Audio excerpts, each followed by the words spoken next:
Hey guys, Brian Davis from Spark Rental here. Super glad to have you with us. And I am super glad to have Sharon Vornholt with us. She has been a real estate investor since 1998. She's a blogger, a podcaster, a real estate educator, probate investing expert. So, Sharon, welcome to the show. Thank you so much for joining us. Well, thanks for having me, Brian. As you guys join us as an audience, let us know where you're tuning in from. Let us know your questions. We'd love to hear from you as well. So, on that note, Sharon, let's dive in and talk about, let's rewind the clock to when you first got started in real estate and what that looked like and how things have changed since then. Things have changed a lot. Growing up, my dad was a general contractor. So I always tell people about being the oldest child and the most well-behaved. He drove me around on job sites. So that was my early introduction to remodeling, taking something bad and making it look nice. And so I had another business, a home inspection business. That I started in 1991. And along around 1998, someone came up to me and said, "Hey, you want to go to a RIA meeting?" And I said something like, "What's a RIA meeting?" That was my first inclination that you could be in real estate any other way than being a realtor. So I went to that meeting, and the way I started out was rehabbing was what I wanted to do. So I would buy a rehab, I would do a rehab or two, and then buy a rental. And I kind of limped along because I invested part-time for 10 years until I closed the other business. When I went full-time around 2008, which we both know what 2008 happened. It was the best of times and the worst of times. Oh, And yeah. that was the year I became an accidental wholesaler. So I had some property that I had intended to rehab. But you know what it was like. No one was getting a retail mortgage. Money was scarce to find. Very And tight. Yeah. very tight. So I just decided to unload those properties. And I called up an investor that I knew and said, "Hey, would you like to buy these properties?" Well, he still had a W-2 job. So, and he still had access to money. And he said, "Sure." Well, that was how I became a wholesaler. And I never intended to keep on wholesaling. But it was just at the time, the years passed and I started doing other things. So I kept on wholesaling. I began teaching people, I started blogging in 2010. I started the podcast in 2013. So Oh, it was wow. all just very organic. There was never really a master plan, in other words. So that's really how I got started. And I'd like to say there was some brilliant master plan, but there really was not. So I just kind of liken it to jumping out of the plane and grabbing the parachute as you go out the door, because it was the wild, wild west back then. But you had the ability to pivot on a dime. And that's what really saved all of us in 2008, ultimately, our ability to pivot. Well, I certainly sympathize with what you say about not having a master plan and just kind of seeing where the roller coaster takes you. There has definitely not been a master plan in my career, real estate or otherwise.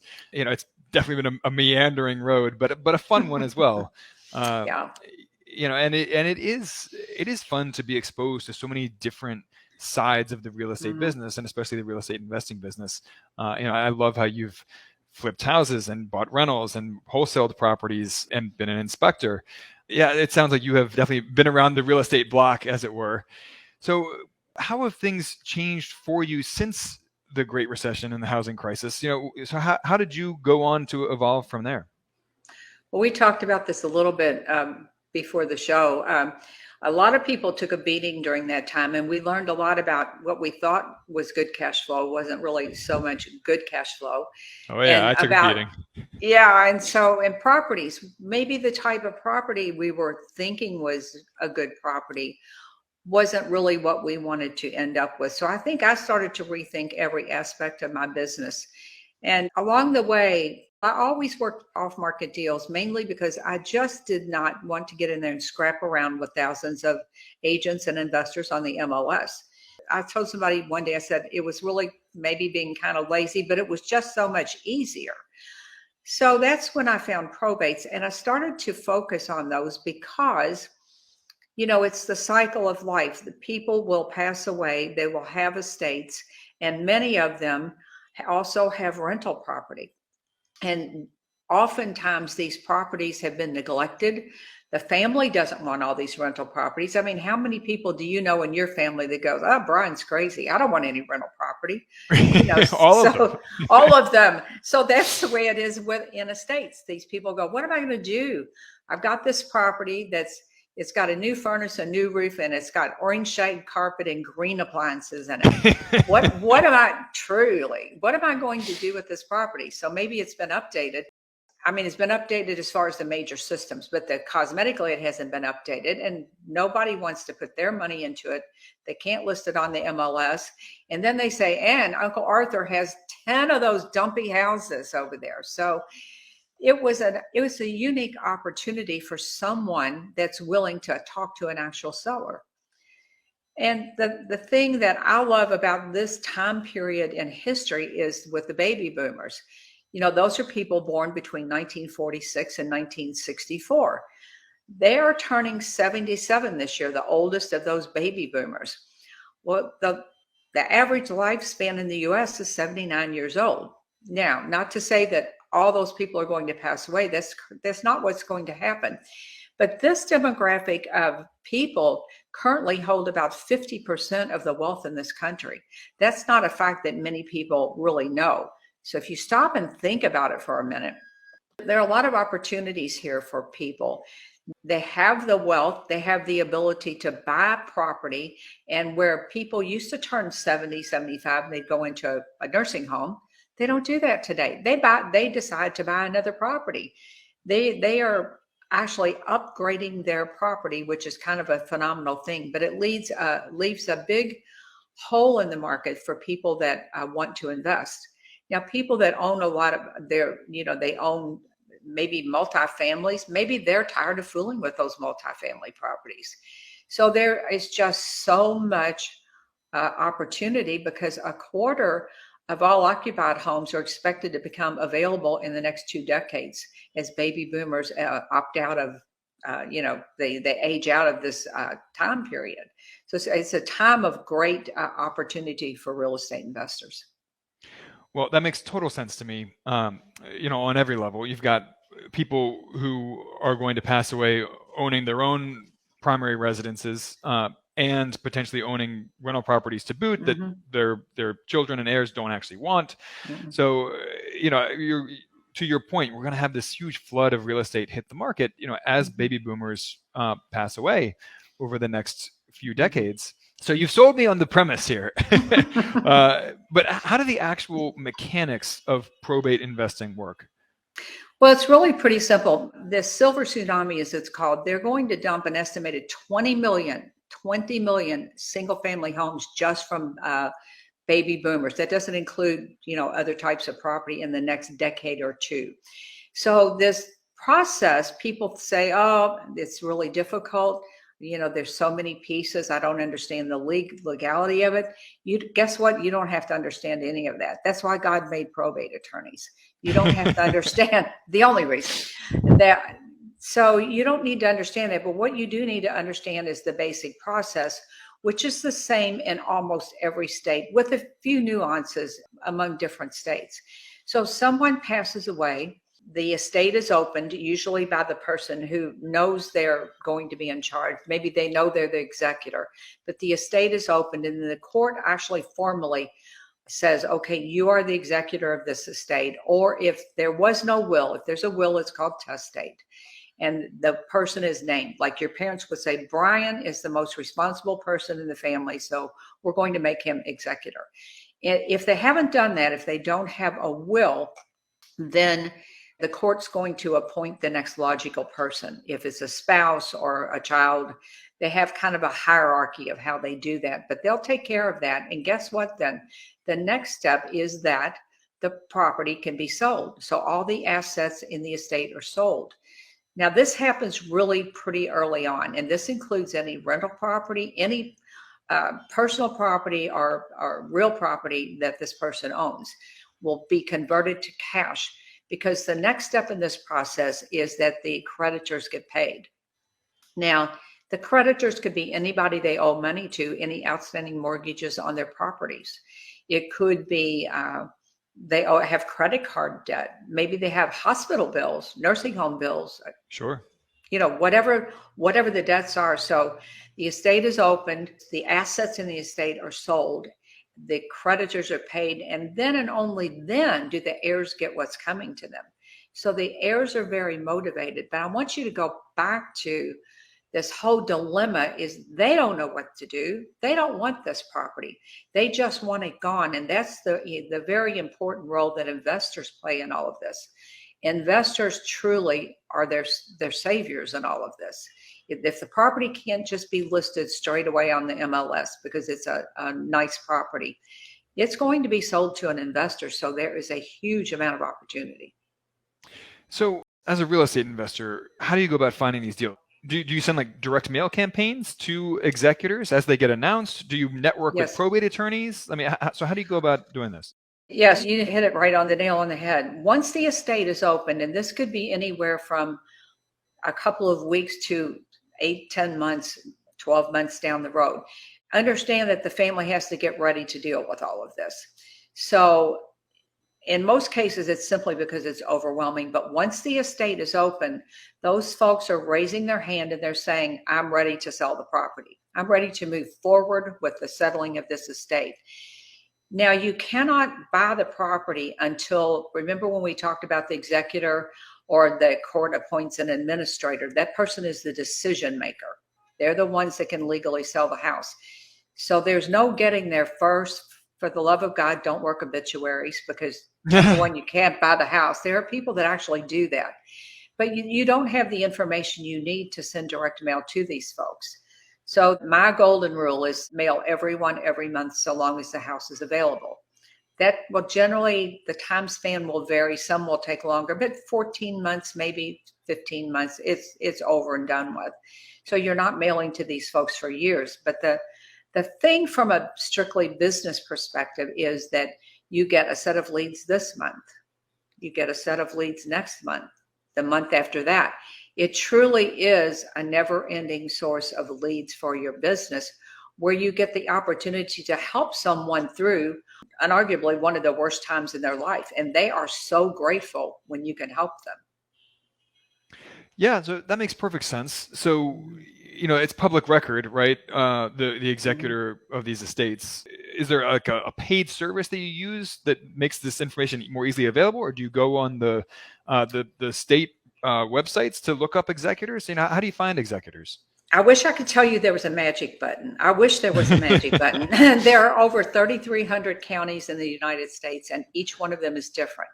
But Right. with that being said, many of them have the leads online and they're free. I always tell people to try to get them free before you pay for them because they're very expensive leads and they're not always good. Oftentimes they are selling you obituaries. So how I found out where they were here was I called my local probate court and they said they're published in the newspaper once a month. And I thought that was so old school until I found out, God help you if you live in New Jersey or some Florida, you're going to have to go to the courthouse in some of those counties. So Really? check and Google your county plus the word probate, your city plus the word probate. And if it's online, it will just come up. For instance, if you're in Chicago, it's just going to come up online. Many, many places around the country, they're just simply online. Texas, they're online. So you need 4 pieces of information. You need the name and address of the executor or the personal representative, if that's administrator, and you need the name and address of the deceased. You don't need anything else. And your real estate attorney, when you write a contract on this property, and you should learn about the nuances of probate, because this is a different group of people to work with. And it's one of the things that I teach. But in most cases, you just simply need to know the information.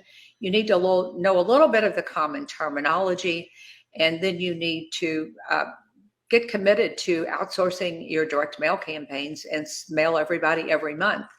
And your leads will build month after month, and some will come off. They'll be sold. They'll be sold on the MLS or an investor will buy them. But if you stop and think about for the average, I know you're not in the single family world anymore, but think about when you were, how hard it was to generate leads. Guess what? They're there every month for you. You just have to be the person that figures out how to get them in your city. And it's really not that hard in most cases. No, I love that. So, with it not being that hard, do you find that it's become more competitive, or is it still pretty much a blue ocean? It's still a blue ocean when you look at the big picture. With direct mail statistics, about 51% of your deals, not your calls or any, will be on or before your fifth mailing. So there's a little bit of a ramp up period. Now, that doesn't mean you won't get deals during that time, but your perceived competition will quit on or before, 90% will quit on or before the third mailing. So you just do your job, hang in there, let them all fall off. If I'm in a city of about 1 million population and we have, I don't even know how many agents now, maybe 4,000. So you've got those people looking at every single property on the MLS, plus all the investors.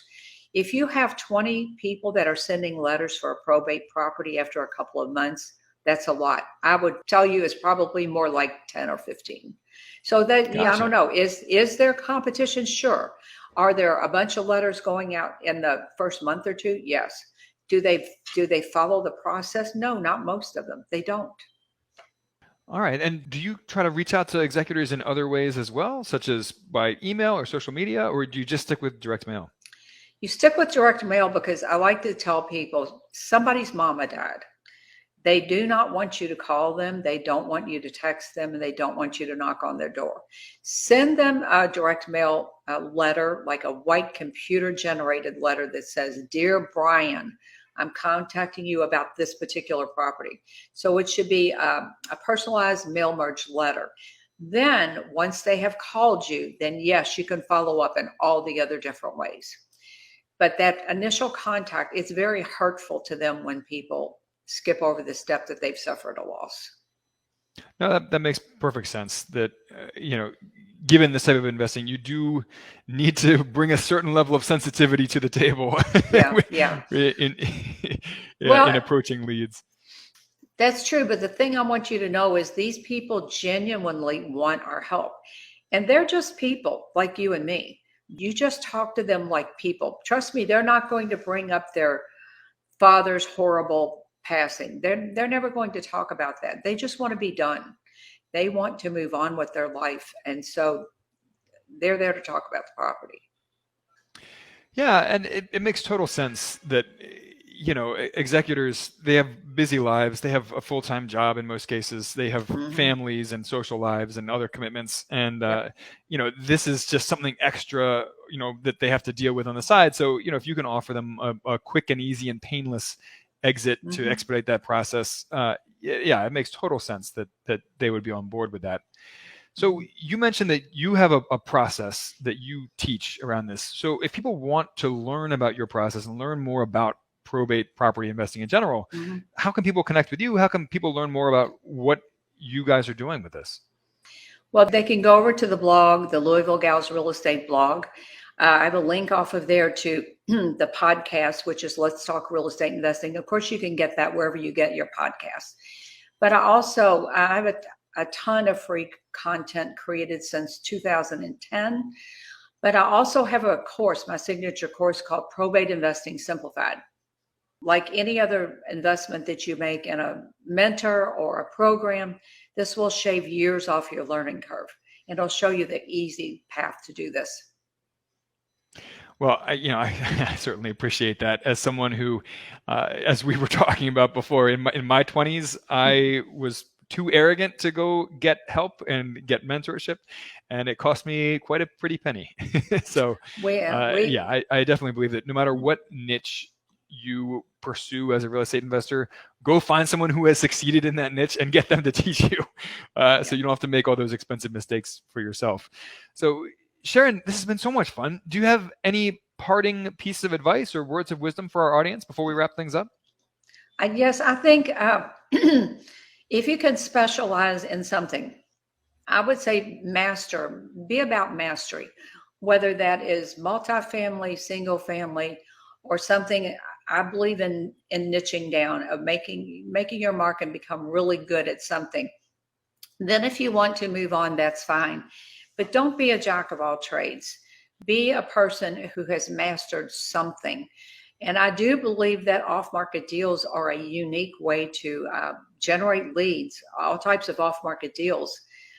Whether you're in single family or multifamily, if you can find those hidden gems, and there are a lot of them, you will have better deals, more profitable deals, and easier deals to find.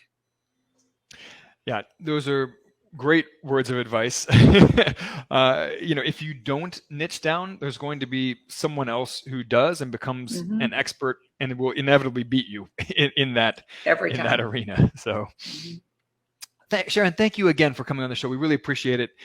Audience members, please rate, review the show. Give us a shout out on iTunes or wherever you listen to podcasts. We appreciate that.